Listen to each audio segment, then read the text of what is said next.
Well, good afternoon. A very brief time ago, November 21st to be exact, several of us in House and Senate leadership were informed by the governor that we had the opportunity to pursue a potential contract from Boeing. And that's all we learned on November 21st. The day before Thanksgiving, the governor again met with some members of House and Senate leadership and described to us in a little bit more detail of what the potential opportunity would be, and also what the broad outlines of his proposal would be. We're very excited about the fact that Missouri is being considered for the Boeing 77X project, which has come to us as a result of a complete breakdown in negotiations with the local machinist union in the state of Washington and Boeing in that state. So because of the inability of the labor union and to come to contract terms, my understanding it's a very vitriolic situation. Boeing has cast its net across the entire country and is looking for a better environment in which to build this project that they are, I believe, currently behind on. Other than that, we recognize that we're one of a handful of states that will be submitting a response to the RFP. The governor has indicated there is a hard deadline of the close of business next Tuesday, December the 10th.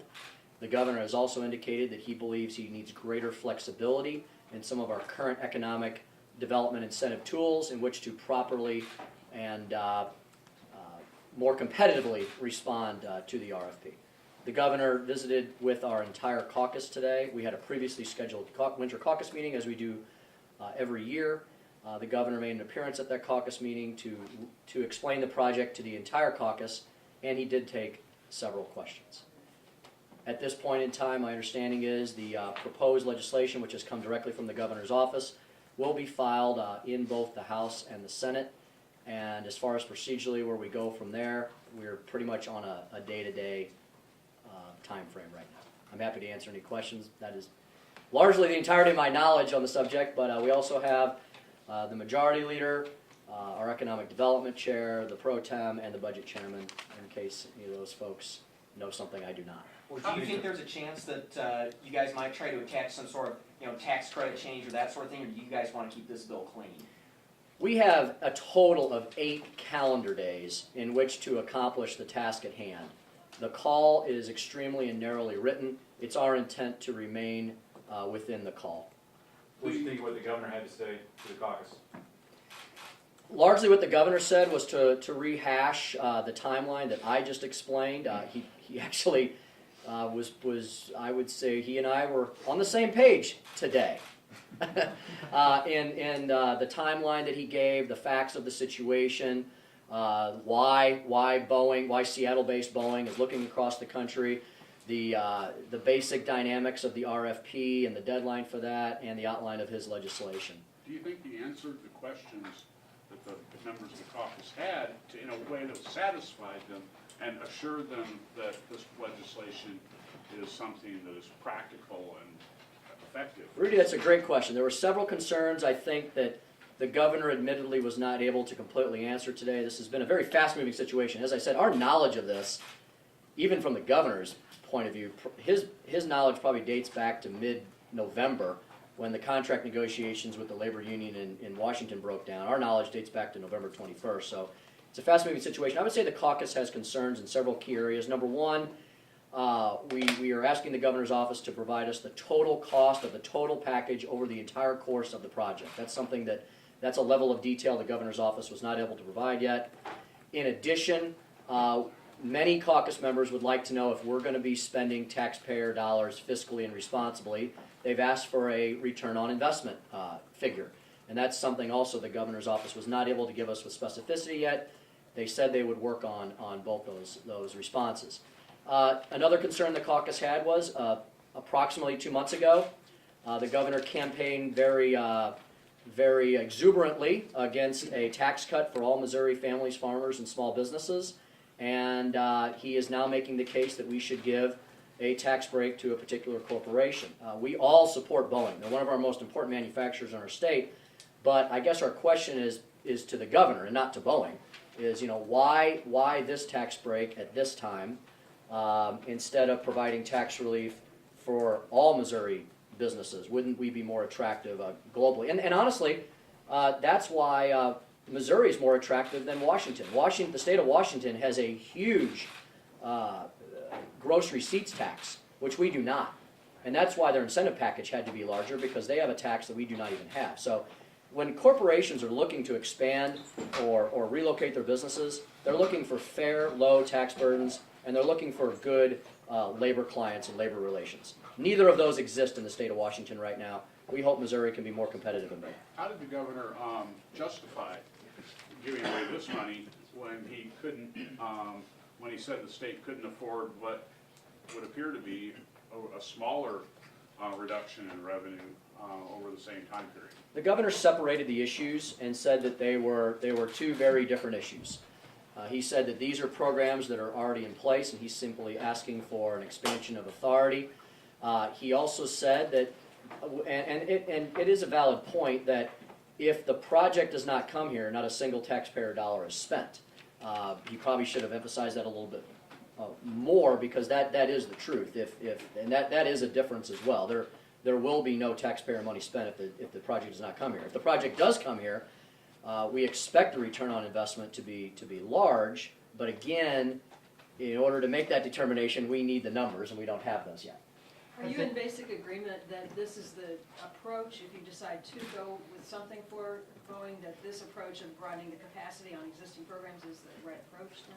Well, the governor has been the one in direct negotiations with Boeing. The governor is the only person I know in his staff that has actually seen the actual RFP. The RFP has not been disclosed to us. We don't have a copy of it. Several of my members feel that they would like to look at it. I don't know if they're able to disclose that information or not. So the governor is the only and best person who's in the position to ask for exactly what we need in this legislative call. So, Mr. Speaker, what's your frame of mind entering into this then? Are you keeping an open mind on this, or are you still waiting for more information? I mean, where is your mindset heading into this session in 15 minutes? Well, the session today is a technical session, and the bills will be filed today, and the committee hearings will occur tomorrow. I think all of us are waiting to hear directly from Boeing tomorrow, and all the other supporting witnesses who appear to make a determination as to whether or not this is a good project for the state of Missouri. If we can increase manufacturing jobs and production here in the state of Missouri, that is an extremely positive thing. It has to be balanced, though, against what is fiscally responsible for the taxpayers as well. So I would say we're cautious at this time. We're excited about the opportunity that we're even being considered, but we're cautious until we have all the facts. Do you have a concern that with the money being spent for this week, you guys are going to be in session, that Boeing's just playing Missouri and other states to put pressure on the Machinists Union and Washington State? I suppose that anything's possible, but the indications that keep coming back to us are that Boeing is not going to build this project in Washington. I suppose they always could, but that question was asked of the governor, and he gave the same response I did, that Seattle-based Boeing appears to be fully intent on building this aircraft somewhere else in the United States. In terms of procedurally, is it your intent to push a House bill on this, or is it to wait to see if the Senate can get a bill through its chamber? What is your plan going forward on a vehicle? I think it would be wise to see if the Senate is able to move this legislation or not. That being said, we want to be as efficient and expedient as possible, so we have asked Chairman Zaire to also hold a hearing, a full hearing on the legislation as it's filed, because all of the witnesses will be here tomorrow. So I believe procedurally how this will go is that the hearing will occur sometime tomorrow afternoon in the Senate, and then that hearing will then be replayed live in the House. Different questions will probably be asked. We have different members who have different ideas, and we have a larger committee than they do in the Senate. And I've invited anybody in our caucus who wants to be here tomorrow to attend the hearing as well. Have you taken any kind of whip count as far as where your caucus is on this? No, we have not. It's too early for that. But just question, but did the caucus take a vote, take a position on this issue today? No, we did not. What about the 5 leaders that we have here? Are any of you all ready to endorse this plan at this point? I'll let John, John's probably been the next most involved with me on I negotiations. share the speaker's sentiment that this is an exciting opportunity, but the devil's still in the details on it. The governor's gonna present the full plan to Economic Development Committee tomorrow and to the Senate. We still need to work through what does the total package look like? How are they allocating it between the different programs and learn some more details about it. But I think one thing that we like collectively as a group is that if the project doesn't come here, it's not going to require any commitment on the part of the state. And what about the other, anybody else care to weigh in? And I'm keeping an open mind, because I'm all about job creation. And by the governor's call being narrow, I think that's expedient that he does it on his, because we're on such a compressed timeline on existing programs. But there have been a lot of people that are asking some really good questions. So I think it's important that we have a hearing both in the Senate and the House to get those questions answered. And they're good, legitimate questions. I don't see anybody playing political anything. They're legitimate questions about the bill itself. But I think from the budget standpoint, right now it appears that it will be at least, at the very minimum, revenue neutral. In other words, we're not going to spend any money, the $150 million, until we're actually getting revenue in from increased income taxes on the workers and the sales taxes and things like that. So from a budget standpoint, until we get the numbers to verify that, I'm just going to remain cautiously optimistic. So you don't think there'll be any need down the road for cuts to offset the additional money? You think it'll be able to generate enough revenue on Based on what the governor and his people have said, that's correct. And Mr. Speaker, you nodded your head to that too, in terms of what was just said, in terms of the return on the investment for the taxpayer. well, it goes back to my earlier point. The two biggest questions that came out of our caucus meeting today, and also questions that I keep being asked, are total price of the total project over the course of its lifetime, and secondly, total projected return on investment.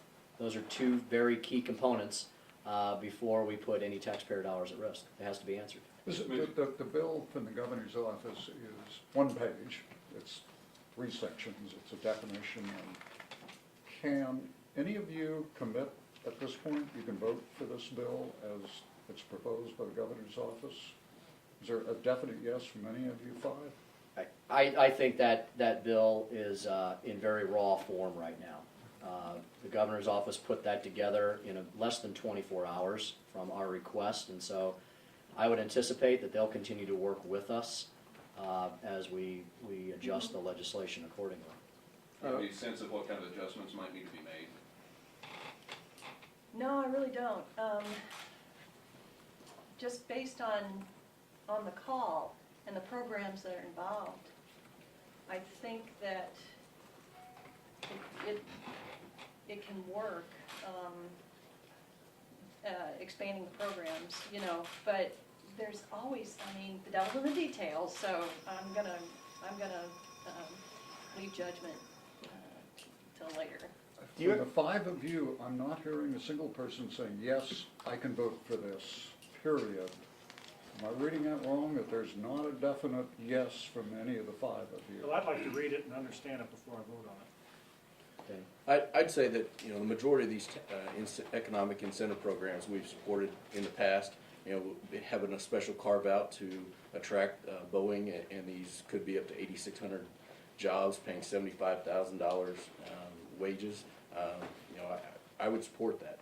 But am I ready to say yes? I want to see what the final bill looks like. As you know, we vetted through the committee process and vetted out on the floor. But as of right now, I would be supportive. Mr. Speaker, is expanding tax credit programs, is this conservative policy? Could you defend this to Tea Party members who have been opposed to this, or people like the Show Me Institute who have come out against expanding tax credits like this?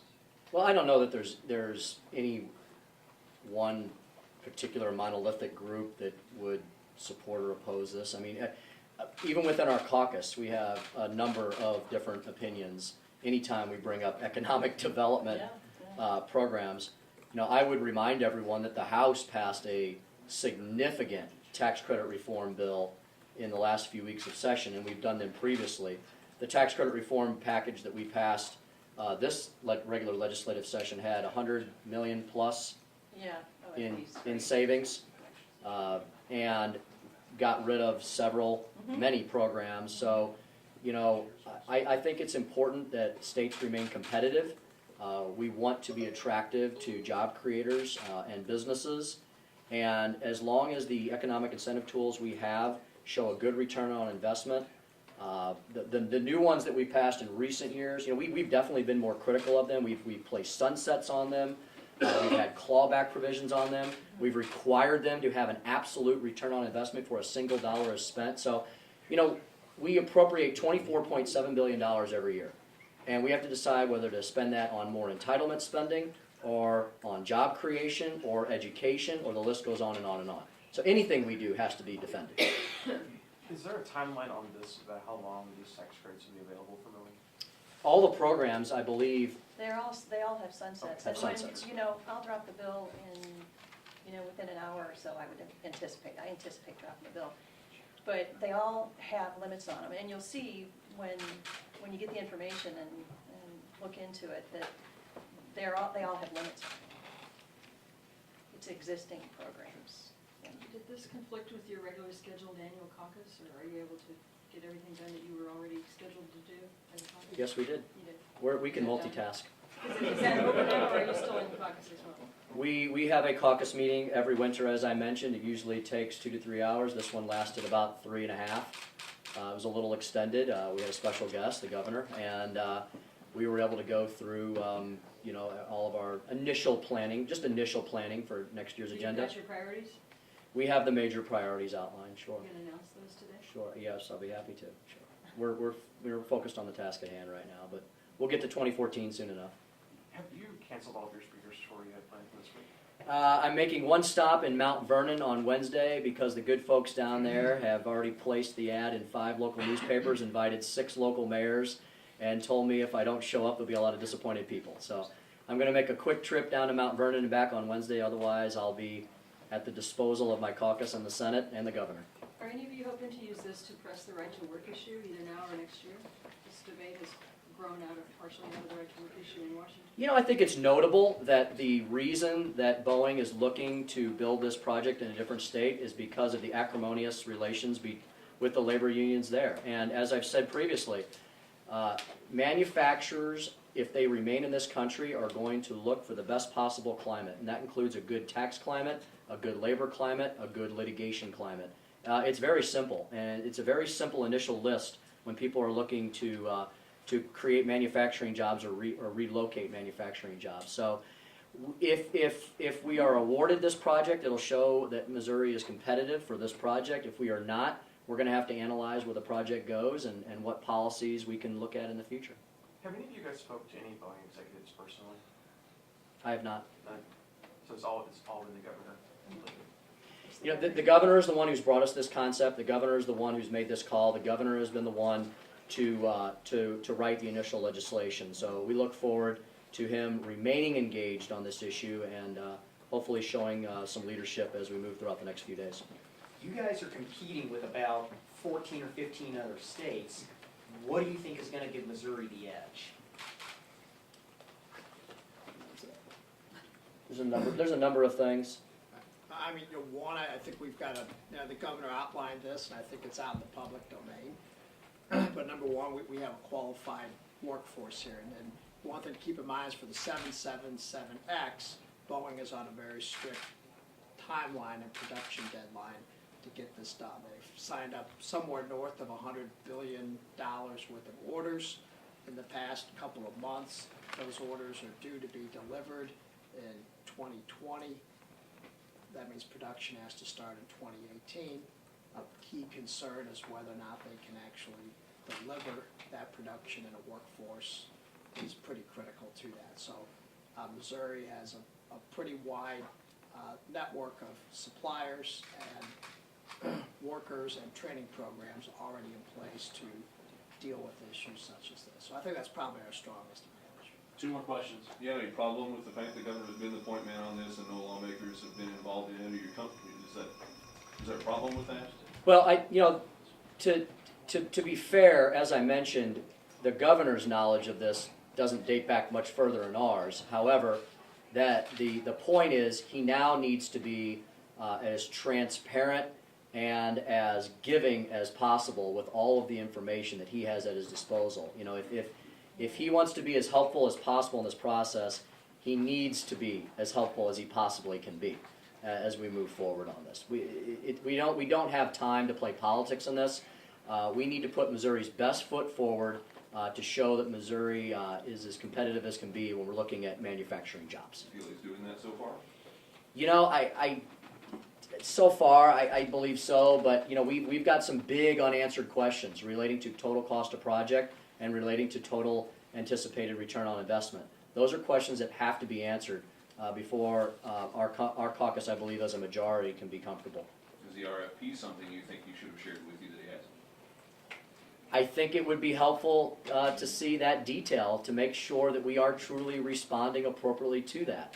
I know that disclosure of that may be limited to some extent, but I think it's something that he should determine whether or not he can at least share with House and Senate leadership and with our upper level economic development folks like Representative Zare here.